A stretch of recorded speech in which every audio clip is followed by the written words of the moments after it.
Buongiorno, eccoci alla nostra 11ª puntata di questo cammino di Santiago. Ormai siamo veramente agli sgoccioli, manca proprio veramente poco. Allora, mi ero fermato all'albergo del pellegrino che si chiamava Il Beso, qui dormo molto bene, ma mi sveglio prestissimo, sono forse le 4:30, 5, è ancora molto buio e sono solo quando riparto. Il posto non è bellissimo perché siamo in mezzo ai boschi, siamo in mezzo ai boschi e partire da solo e immergersi in questa foresta, chiamiamola così, non è il massimo, anche perché faccio molta fatica a trovare il percorso. Devo accendere la torcia del mio cellulare per controllare le frecce gialle che mi indicano la direzione. Va bene, comunque alla bene meglio riesco a orientarmi, ma a un certo punto in lontananza sento dei cani abbaiare che si avvicinano sempre di più. Accidenti, col buio, con questi cani con questi cani che abbaiano, comincio ad avere un po' di paura, devo essere sincero. Tant'è che veramente non capisco neanche se sono sulla direzione corretta, eh. Va bene. Cammino, cammino, cammino, vedo delle luci, delle case in lontananza, ma anche questo abbaiare del cane si avvicina sempre più potente.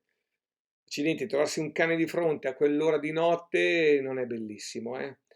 Per fortuna, passo a fianco a questa casa che ha questo cane, non si capisce bene se è libero o non è libero, se vuole venirmi incontro, se rimane sul suo posto, se ha più paura lui o più paura io.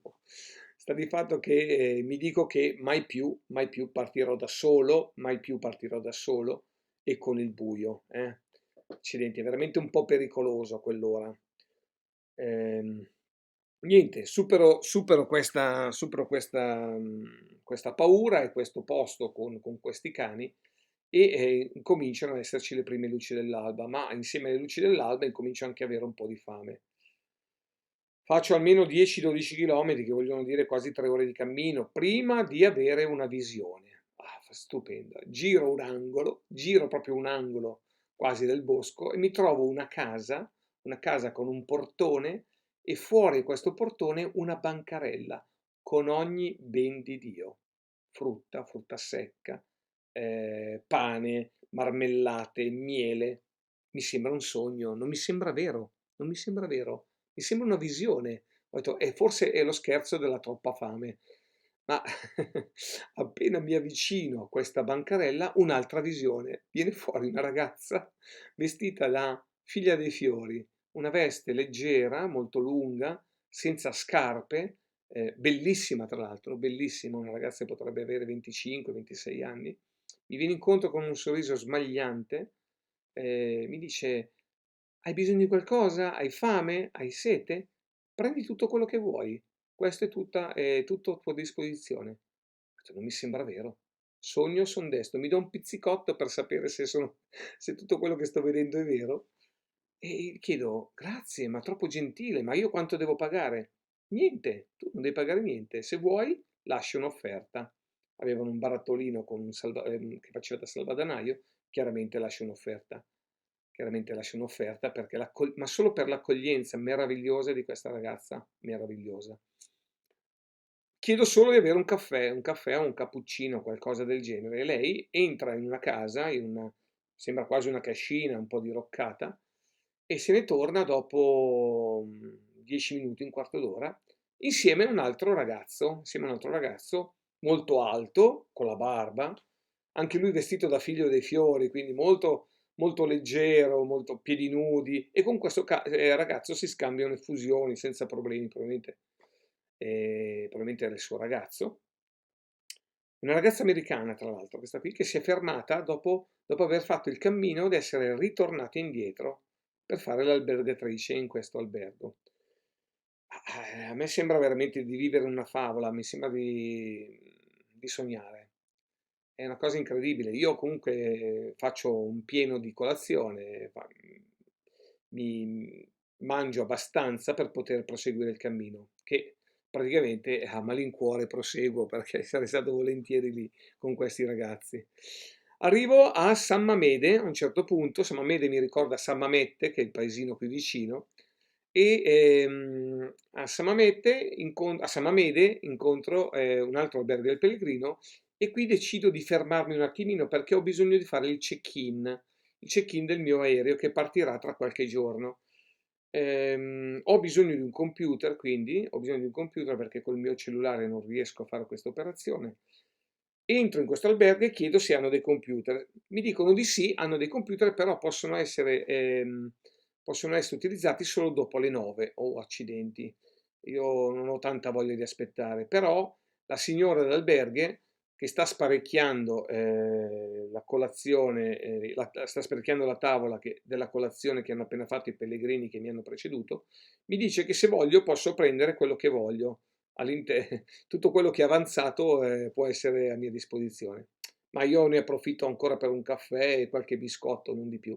Dopodiché sono molto combattuto, non so se proseguire o aspettare le 9.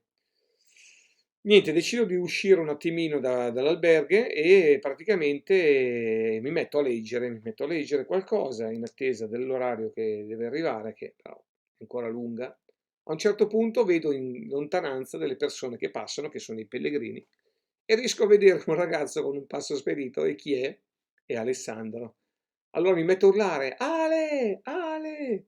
Lui mi vede in lontananza e niente, ci raggiungiamo, ci ricongiungiamo, ci abbracciamo, felici di esserci ritrovati. E come sospettavo, appunto, lui essendo dietro di qualche chilometro, mi ha raggiunto con un passo un pochino più veloce, ma anche perché io mi ero fermato per aspettare il check-in. Niente, con Alessandro sono baci e abbracci, lo faccio entrare anche lui nell'albergo, gli offro, faccio gli onori di casa offrendogli quello che era rimasto dalla colazione e dopodiché ripartiamo. Ripartiamo con la promessa di rifermarci al paese successivo per poter fare finalmente questo check-in. Arriviamo a Sarrià intorno alle mezzogiorno e mezza alla una, è un po' tardi, però riusciamo a trovare un internet point per poter fare finalmente questo check-in. Mentre io faccio il check-in, lui va in giro, va a cercarsi qualcosa da mangiare, visto l'orario. Dopodiché ripartiamo, riesco a fare questo check-in e ripartiamo da Sarrià. Da Sarrià manca pochissimo, non manca tantissimo, mancano forse 115 km all'arrivo a Santiago. A un certo punto, sulla nostra strada incontriamo Enrico, facciamo la conoscenza di Enrico. Enrico è un ragazzo genovese che fa il panettiere e praticamente è insieme, tra virgolette, alla sua ragazza che però ha un passo diverso, quindi stanno facendo il cammino, la ragazza da Saint-Jean, lui da più avanti, ma distanti fisicamente, distanti. Si lamenta un po' di questa cosa, di questa situazione, però niente, ci fermiamo insieme a mangiare qualcosa, ma non riusciamo a trovare nulla. Riusciamo a trovare giusto una macchinetta, pensate un po', una macchinetta che distribuisce brioche o cose del genere, brioche, cioccolato, piccoli snack, praticamente per tirare avanti. Ci lamentiamo un pochettino di questa cosa, perché dico un bar in questa situazione avrebbe fatto la sua fortuna, no? Vabbè, tant'è che proseguiamo il nostro percorso. Finalmente arriviamo al cippo del 100 km, quello che indica i 100 km all'arrivo. Quindi facciamo le foto di rito, diciamo che è un cippo molto, molto abusato questo perché è tutto pasticciato dai pellegrini, insomma c'è anche un po' di poca attenzione su queste cose, però è chiaro che su questo cippo milioni di persone fanno una foto e vogliono lasciare anche il loro segno. Noi facciamo la nostra foto e proseguiamo. Tra l'altro incontriamo nel nostro tragitto anche un allevamento di struzzi, che ci sembra abbastanza anomalo, no? Visto la posizione.